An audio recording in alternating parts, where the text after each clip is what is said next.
Philadelphia, summer 1793, when the capital of liberty became a city of death. August, heavy air over the Delaware. August 1793.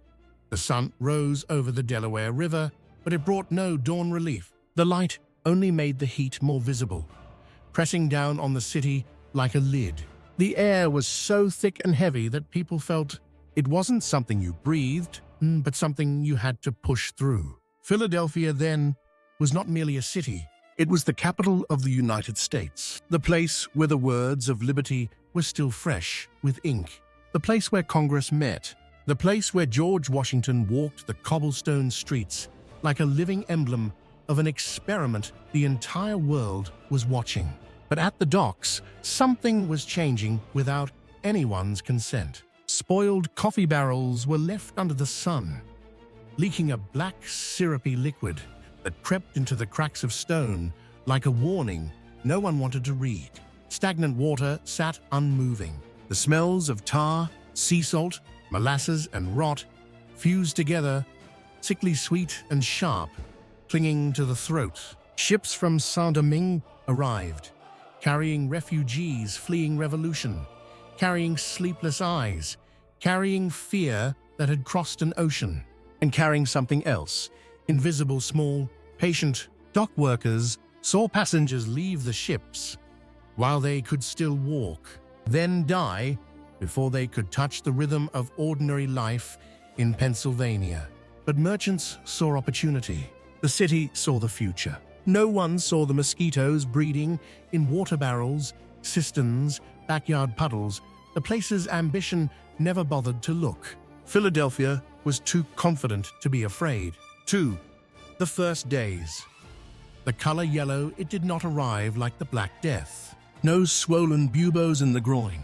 No black lumps that made whole neighborhoods seal their doors. In Philadelphia, yellow came first.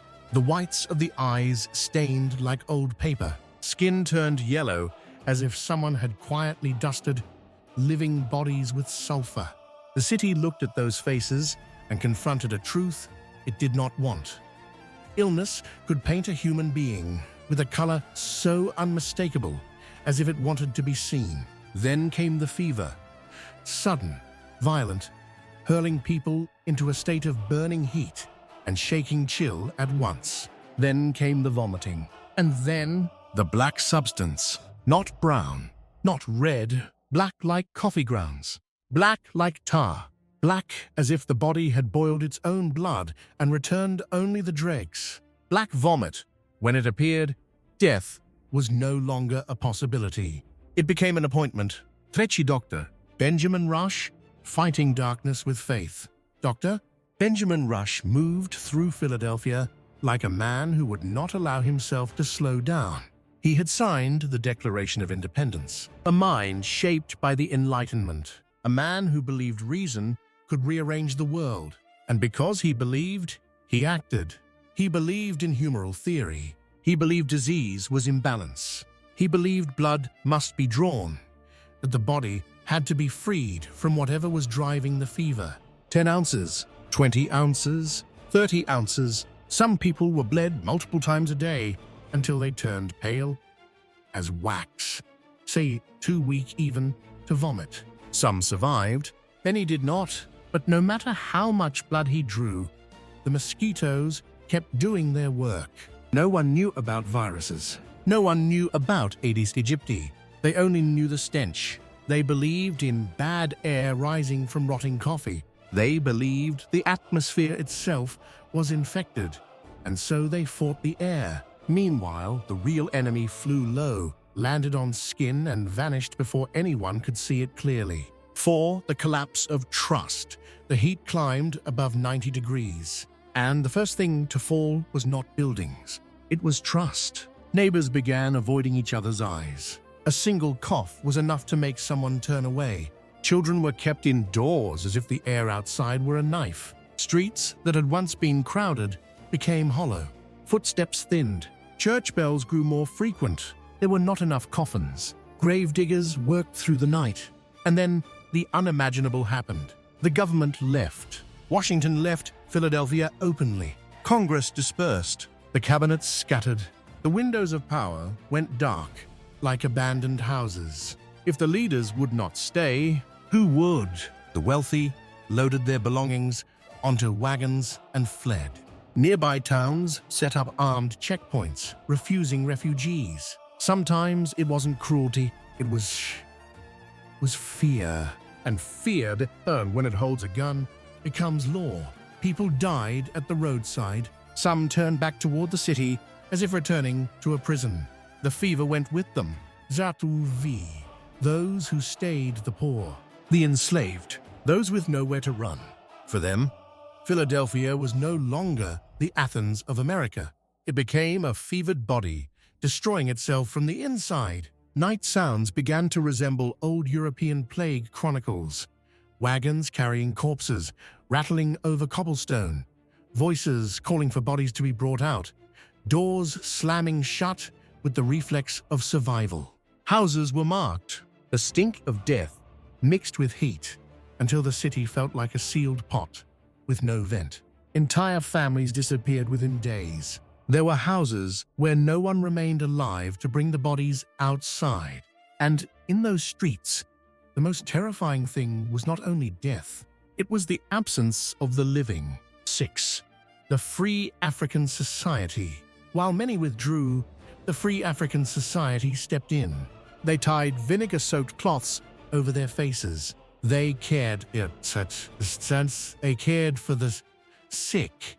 They dug graves. They entered rooms others refused to enter. A vicious rumor spread that black people were immune. There was no science, no proof, only desperation. The need to believe someone would not die. And if someone would not die, they could be made to carry the burden for everyone else. But they were not immune. They died. And when the epidemic passed, instead of being honored, they were accused of profiting, suspected, their contributions distorted, as if memory itself needed a scapegoat. But in August and September of 1793, when the city no longer had enough people to care for itself, they were the ones who stood.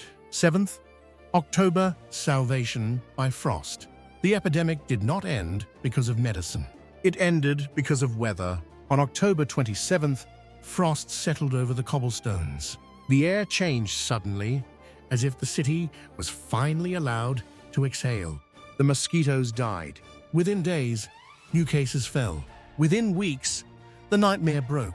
People called it God's will. They did not know that frost had killed the invisible enemy. The thing they had blamed all summer on stench, rotting coffee, bad air on each other. 8.5 thousand people. 1/10 of a city.